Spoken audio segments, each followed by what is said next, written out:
They thought our tiny blue planet was ripe for conquest, with its chemical rockets and divided nations. They mocked our lack of energy shields and plasma weapons, sending a fleet to subjugate us like so many primitive species before. But 10 minutes ago, their sensors screamed impossible readings as Earth's moon shifted orbit, its craters cracking open to reveal gun ports the size of cities. And now they're learning why humans never built defenses in space. We turn our entire satellite into the deadliest fortress in the galaxy, and the bill for their arrogance is coming due in kinetic fury. The stars hung like frozen sparks in the endless night, indifferent to the ambitions of those who sail between them. On the bridge of the Zorvath dreadnought eclipse, High Commander Vralik paced slowly, his clawed feet clicking against the polished obsidian floor. His skin, a mottled gray hide etched with scars from 100 victories, gleamed under the harsh violet lights of control panels. The air hummed with the low thrum of the ship's fusion core, a constant reminder of the power at his command. Vralik's compound eyes, multifaceted orbs that missed nothing, flicked toward the main view screen. There was Sol System, a backwater star on the fringes of known space, home to a species barely worth noticing.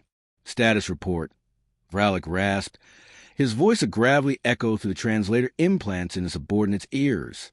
Subcommander Lyra, her slender form hunched over a holographic console, responded without looking up. We are 2 light minutes from the target planet. High Commander. Scout probes confirm minimal orbital defenses. Primitive satellites, a handful of stations crewed by their astronauts. No energy signatures indicative of advanced weaponry. Vralik's mandibles clicked in satisfaction. The Zorvath Empire had expanded for millennia, absorbing worlds like this one into its vast domain. Humans, they called themselves. Their broadcasts had leaked into space for centuries, chaotic signals of wars, entertainments, and pleas for peace. Primitive, divided. Their vessels relied on explosive chemicals to escape gravity. Their weapons mere projectiles that could be swatted aside by Zorvath shields. This would be a simple annexation, a show of force, a demand for tribute, and Earth would kneel. Prepare the vanguard, Vralik ordered. Behind him, the bridge crew moved with practiced efficiency. Technicians adjusted power flows. Warriors checked their plasma rifles. The Eclipse was the pinnacle of Zorvath engineering, a kilometer-long behemoth armored in neutronium alloy, bristling with particle lances capable of vaporizing continents. Flanking it were 20 cruisers, each one a predator in the void, their hulls painted in the crimson sigils of the Empire.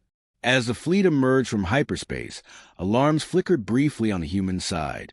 In the Earth Defense Command bunker, buried deep beneath the Rocky Mountains, General Elias Grant stared at the radar displays.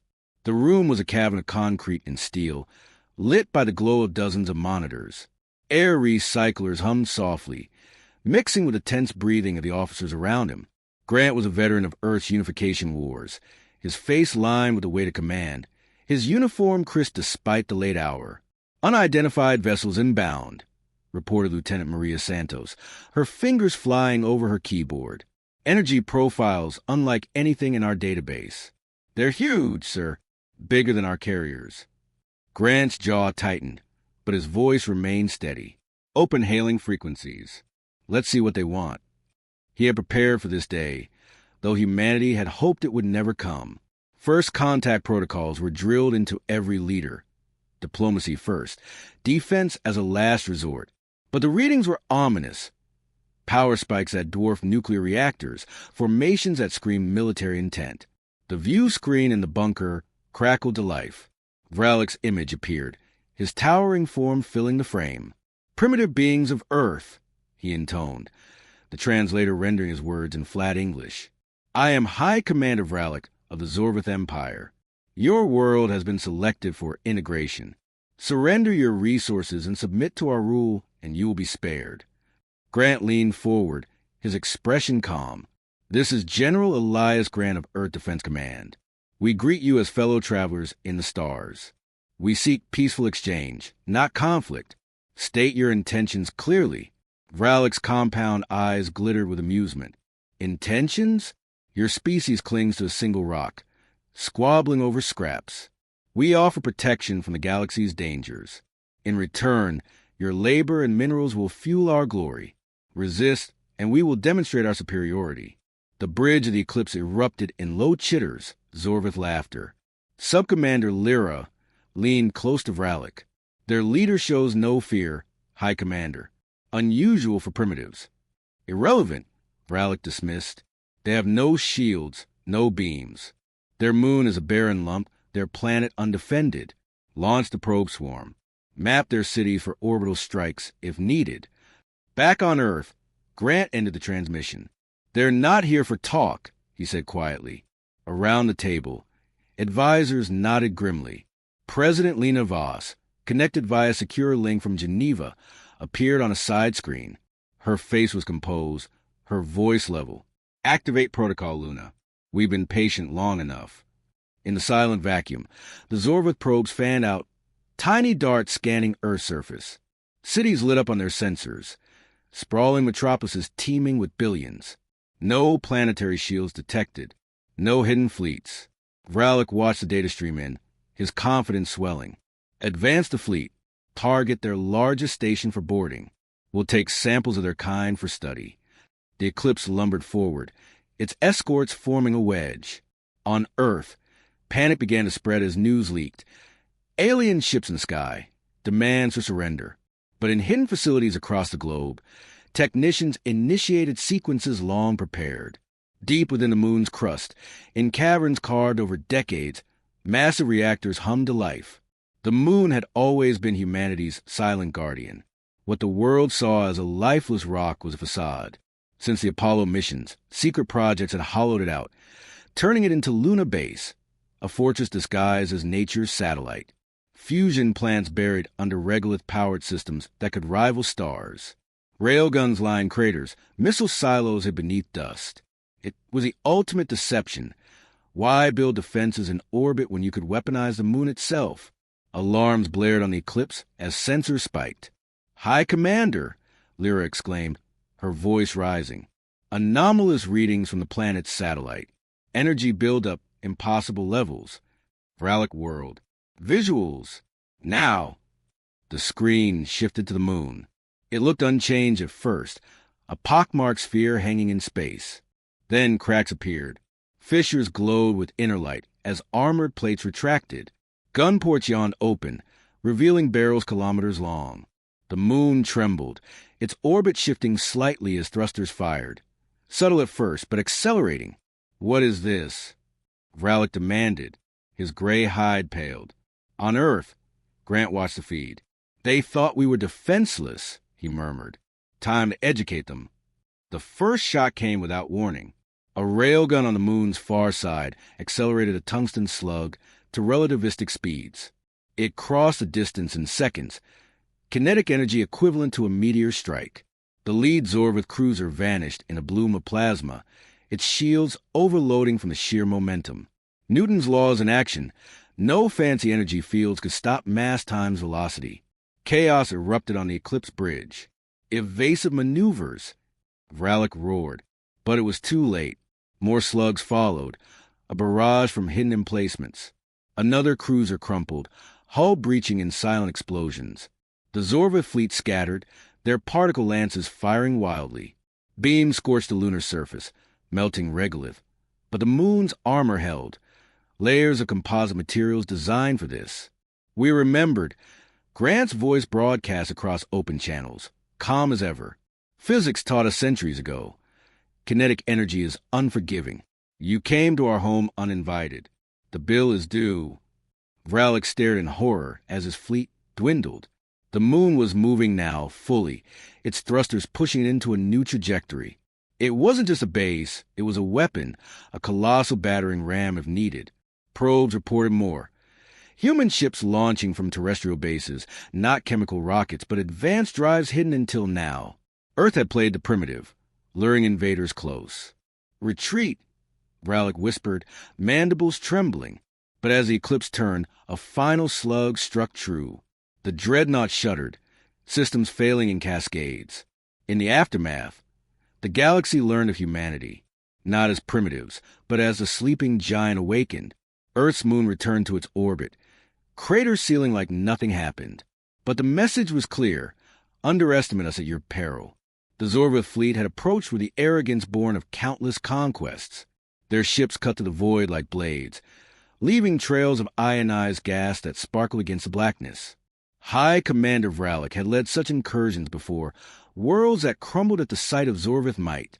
He remembered the fall of the Kalari, their crystalline spires shattering under orbital fire, or the submission of the Draven hives, their queens bowing before the Empire's emissaries. Humans would be no different.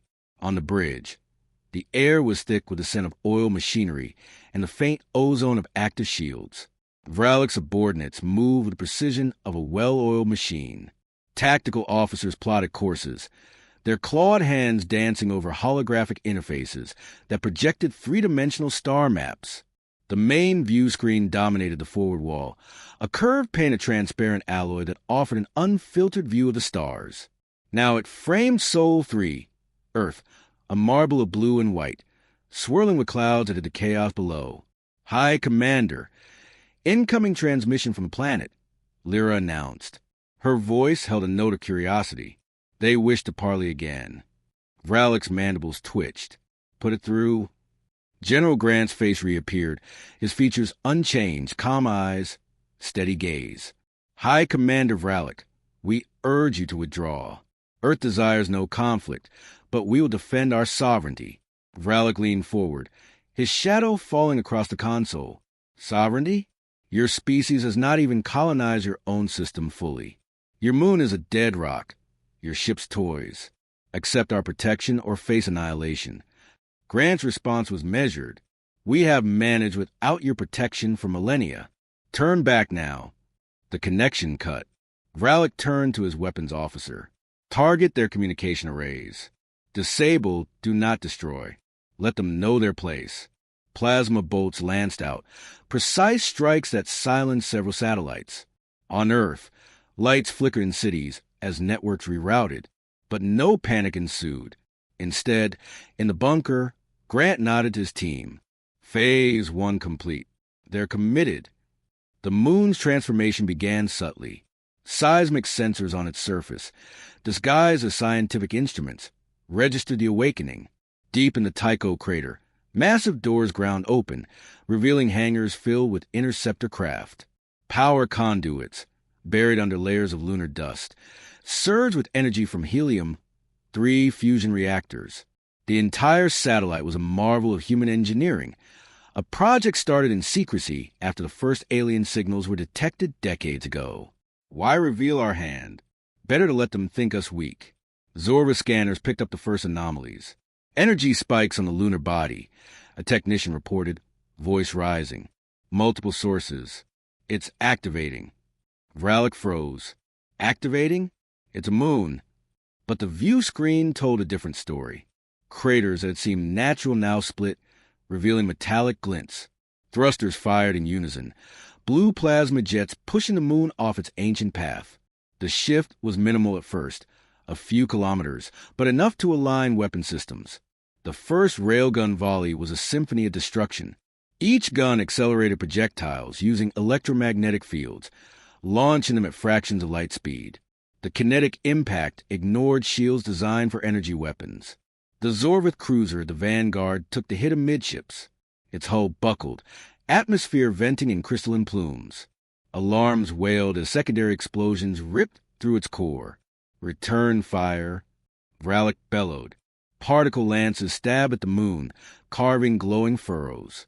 But the lunar armor, reinforced with nanomaterials harvested from asteroids, absorbed the hits. Countermeasures launched, decoy drones that mimic human ships, drawing fire away. On Earth, President Voss addressed the world. Today, we reveal our true strength. For years, we prepared in silence. The moon is not just our companion. It is our shield. As the battle raged, human fleets emerged from hidden bases on Mars and the asteroid belt. Not primitive rockets, but vessels with gravity drives, cloaked until now. They swarmed the Zorvath ships, missiles guided by AI that predicted evasive patterns. Vralik's bridge was a maelstrom. Consoles sparked, officers shouted updates. Shields at 40%. We've lost 3 cruisers. The High Commander gripped his command throne, claws digging into the armrests. How? They were primitives. A final transmission from Grant. You forgot Newton's first law. An object in motion stays in motion. Your fleet is the object. Our kinetics a force. The eclipse met its end when the moon's primary cannon fired. A slug the size of a building, accelerated to devastating speed. It punched through the dreadnought's core, and in the invasion, in the quiet that followed, humanity stood taller. The galaxy whispered the world that weaponized its moon, a reminder that underestimation came at a price. The approach had been meticulous. Vralik had reviewed the scout reports personally, his compound eyes scanning lines of data that detailed Earth's vulnerabilities. No unified defense grid. Factions still bickering over borders. Technology stuck in the kinetic age, bullets, bombs, basic rocketry. The Zorvath, with their hyperdrives and energy manipulation, saw humans as relics. The fleet's formation was textbook. Dreadnought in center, cruisers on flanks, destroyers screening for threats that never materialized.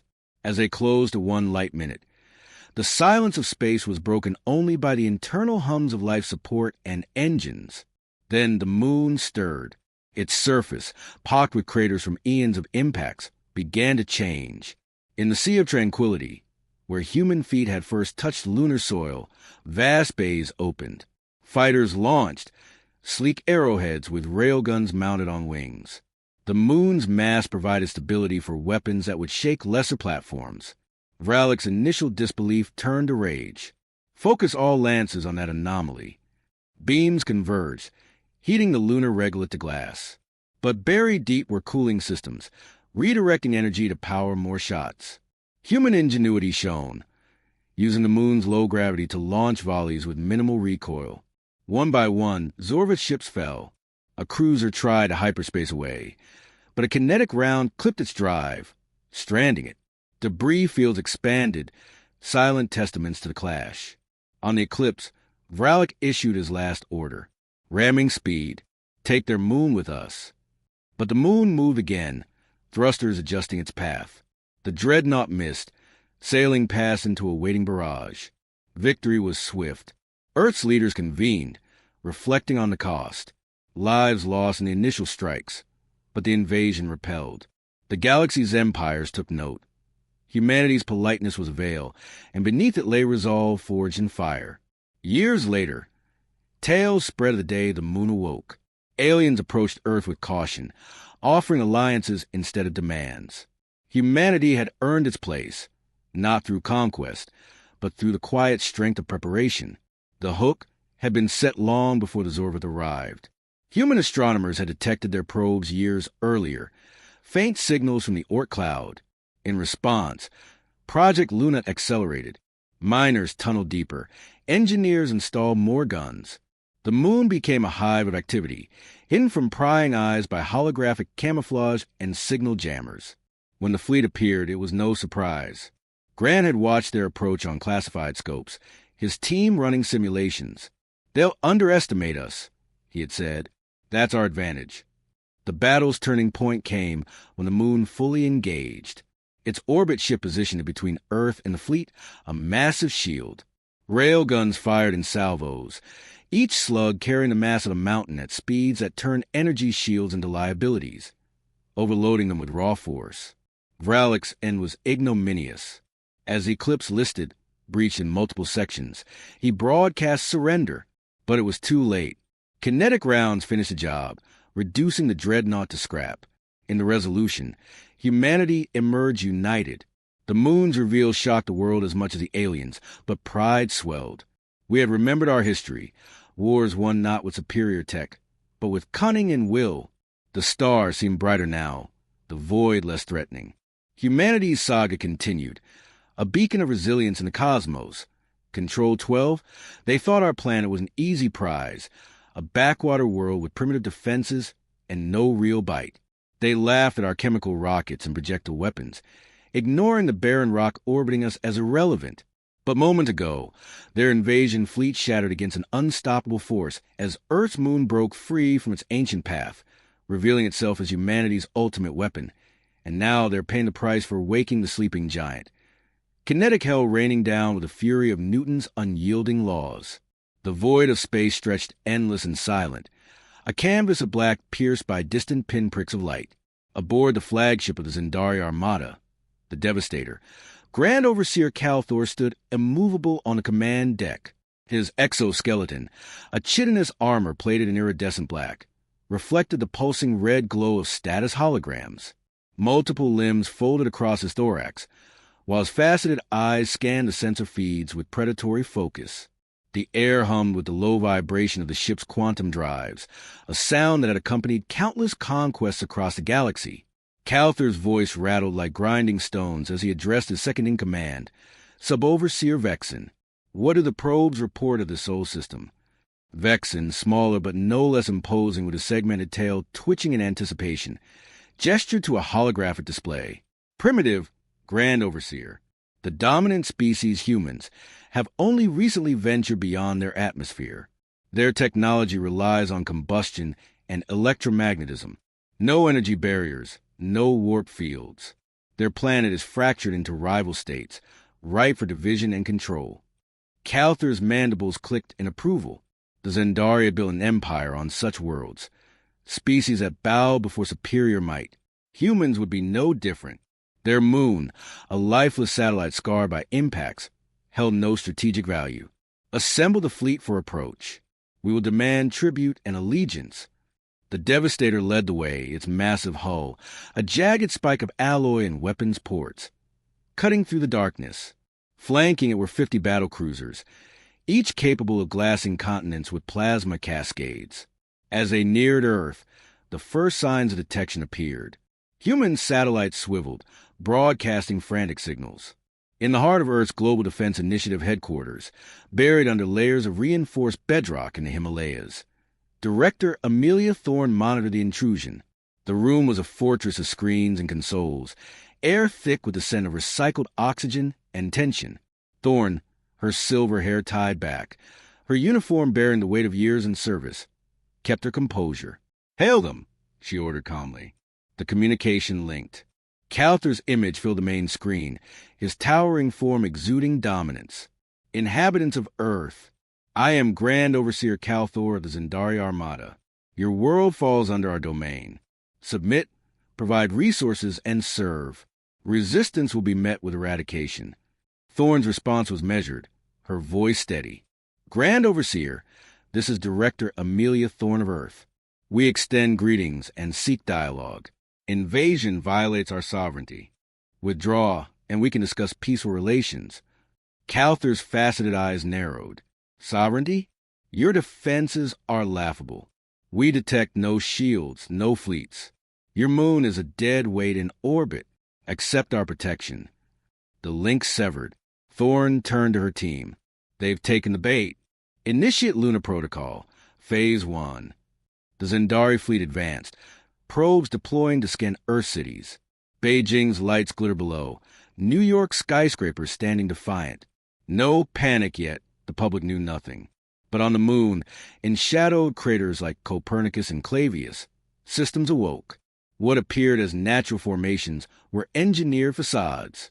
Decades of secret mining had hollowed the interior, installing mass drivers, fusion reactors, and thruster arrays. The moon wasn't just a celestial body. It was humanity's ace, a mobile fortress disguised as geology. Sensors on the Devastator flickered. "Anomaly detected," Vexen reported, his tail lashing. Energy signatures from the satellite, rising rapidly.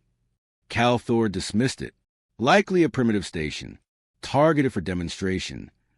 Plasma bolts arced out, scorching the lunar surface.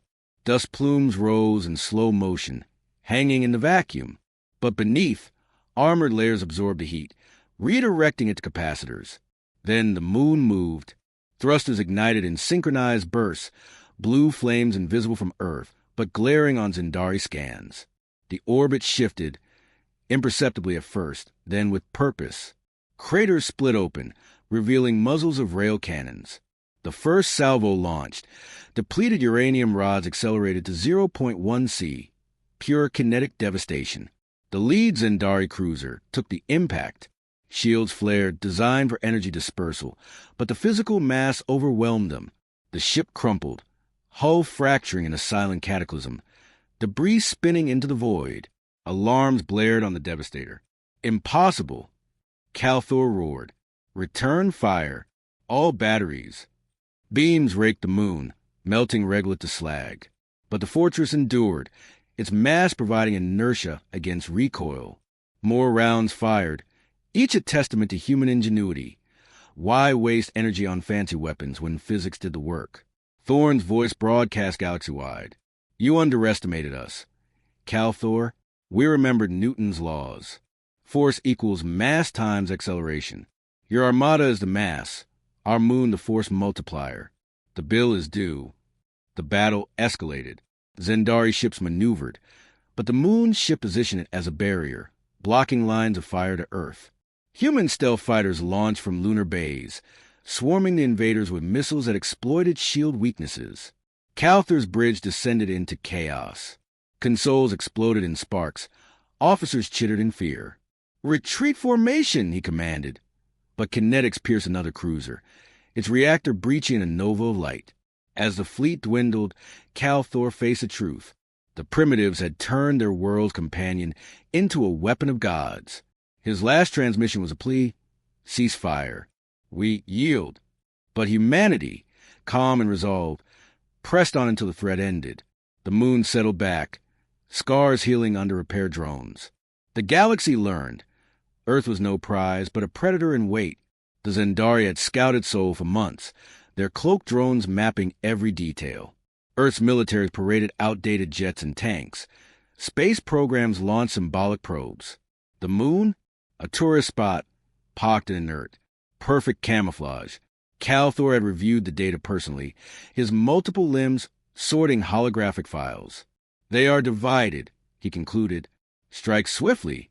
The fleet's arrival was heralded by gravitational wakes, rippling space-time. On Earth, observatories lit up. In Thorn's bunker, analysts confirmed. Hostile intent. The parley was brief. Calthor's arrogance palpable. Thorn's politeness masked steel resolve, echoing diplomats of old who faced tyrants. When the moon activated, it was poetry in motion. Thrusters, fueled by helium. 3-mind on-site, adjusted trajectory with precision. Railguns, coils spanning kilometers, hurled projectiles that ignored advanced tech. One hit vaporized the battlecruiser's bridge. Another sheared off engines.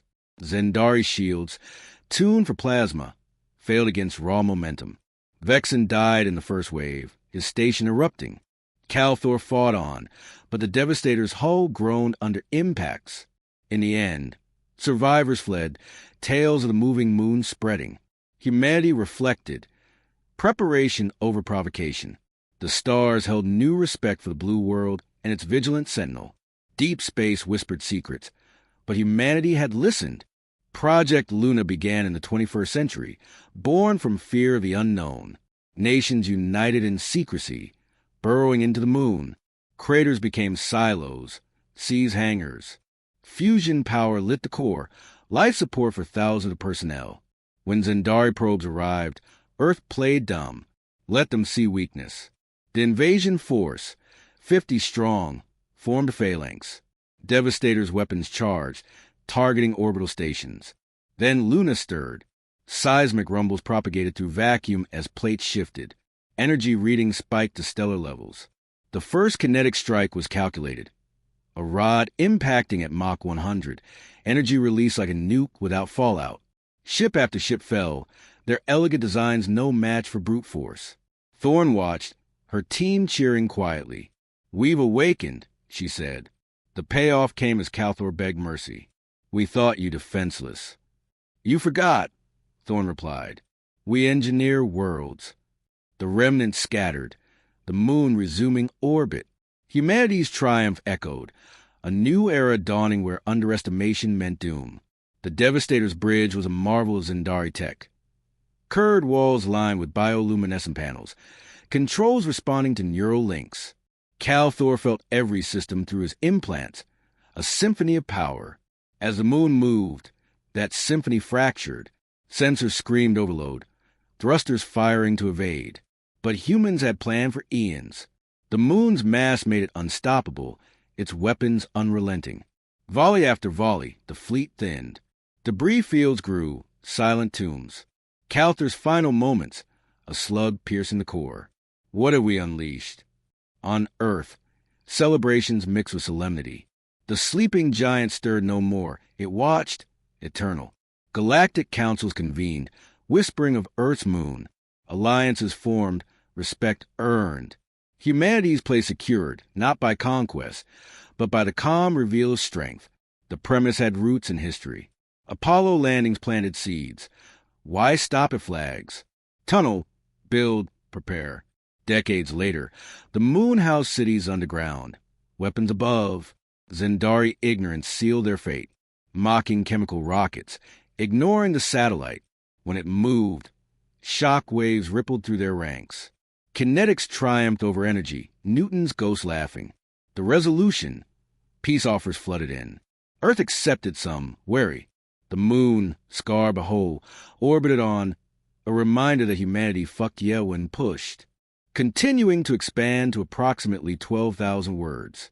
Note, for brevity in this response, I've structured the initial sections.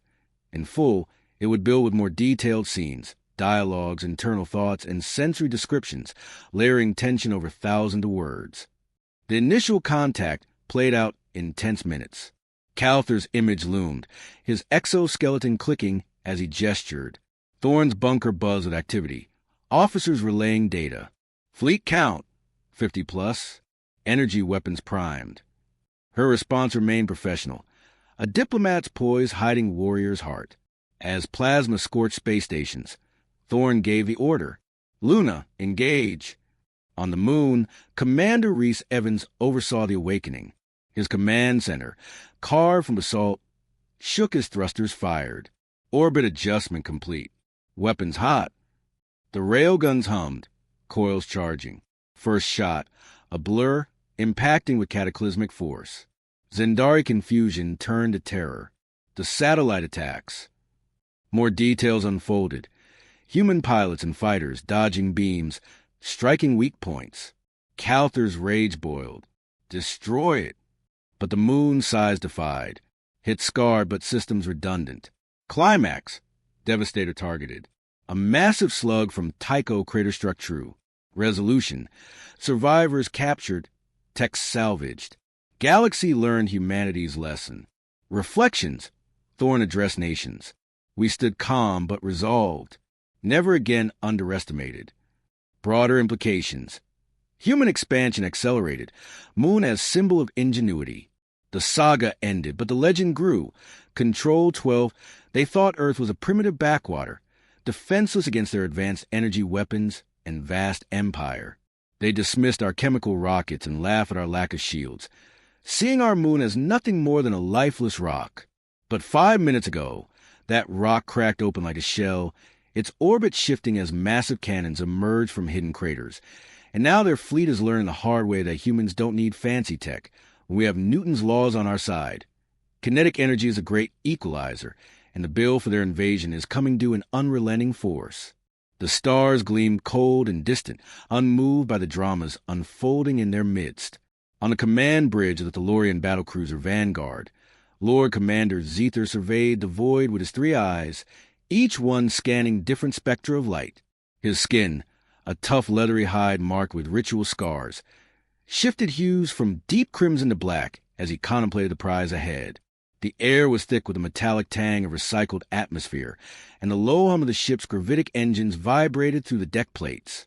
Zether's tentacles, coiling for his lower torso, tapped rhythmically on the control throne. Report on the target system, Zether demanded, his voice a resonant boom that echoed off the bulkheads. His executive officer, Sublord Vera, her form slimmer but equally scarred, consulted the holographic display floating before her.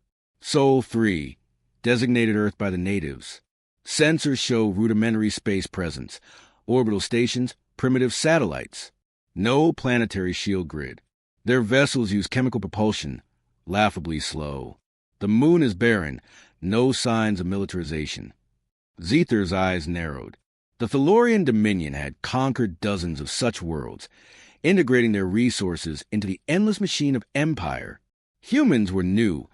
Their signals intercepted only recently. Broadcasts of internal conflicts, fragile alliances, and technological infancy. They will submit quickly. Prepare the intimidation wave. The Vanguard led a formation of 30 warships, their hulls angular and menacing, adorned with glowing runes that pulse would contain energy. As they dropped from warp space, alarms flickered on Earth. In the unified Earth Command Center, nestled deep in the Antarctic ice, Admiral Carolyn stood before a wall of monitors. The room was stark, lit by blue LED lights, the air crisp and sterile. Lynn, her face etched with lines from years of vigilance, gripped the railing. Identify and hail. The screen activated. Zether's imposing figure appeared. People of Earth, I am Lord Commander Zether of the Tellurian Dominion. Your planet is now under our protection. Surrender control, provide tribute, or face demonstration of our power. Lynn's voice was calm, professional. Lord Commander, this is Admiral Carolyn. We welcome contact but reject subjugation. State terms for peaceful coexistence. Zether's tentacles lashed. Terms? Your moon hangs useless. Your defenses non-existent. Accept or perish. The connection ended. Lynn turned to her staff. They're committed.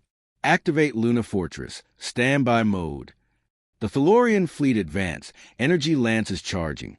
Probe scanned Earth's surface, noting cities vulnerable to orbital strikes. But on the moon, in the shadowed depths of the deadless crater, systems stirred.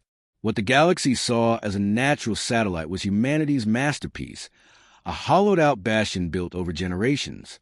Fusion cores ignited, thruster banks warmed, and armored panels began to retract. Sensors on the Vanguard spiked. Energy anomaly from the lunar body. Vera reported, her voice tightening.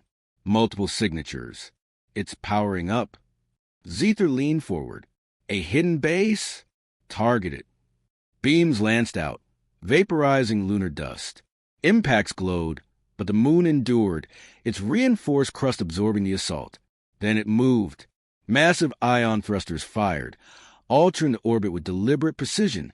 Craters yawned open, revealing railgun arrays, coils that accelerate projectiles to hypersonic speeds. The first volley was devastating. Tungsten slugs, dense and unyielding, slammed into the lead Tellurian destroyer. Shields flared, meant for plasma dispersion, but the kinetic force punched through, crumpling the hull like paper. Explosions bloomed in silence, debris tumbling into the darkness. Chaos gripped the Vanguard's bridge. Evasive, Zether bellowed. But more slugs followed, a barrage guided by quantum computers buried in lunar rock. Lynn's transmission cut through. You thought us defenseless, Zether. We remembered Isaac Newton. Every action has an equal and opposite reaction. Your invasion is the action, our response the consequence. The bill is due. The moon ship positioned as a shield, blocking paths to Earth. Human corvettes launched from hidden silos. Their drives advanced but cloaked until now. They weaved through the fleet, exploiting gaps. Zether's fleet retaliated, beams carving furrows on the moon. But redundancy saved it. Backup systems kicked in, guns firing relentlessly. One by one, Tellurian ships fell. A battlecruiser's engine core breached, lighting the void. Zether's throne shook with impacts. In desperation, he ordered a full assault. Raise the moon. But the fortress held, its mass and natural armor. A final slug struck the Vanguard's bridge, ending Zether in a flash. Victory secured. The moon returned to orbit. Repairs beginning. Humanity emerged stronger, the galaxy wary of the world that moved its moon. The Tellurians had probed Sol for years, their stealth drones cataloging weaknesses. Earth's space race seemed quaint, moon landings historical footnotes. No one suspected the follow-up. Covert colonies, mining operations turning the satellite into a weapon. Zether had dismissed reports of unusual seismic activity as natural. Primitives playing with rocks. The fleet's arrival was grandiose, warp bubbles collapsing with flashes. On Earth, governments united under Lynn's command. The parley revealed arrogance. Lynn's calmness unnerved Vera. They show no fear. When the moon activated, it was a revelation. Thrusters, embedded in polar regions, push with gigatons of force. Orbit adjusted, aligning guns.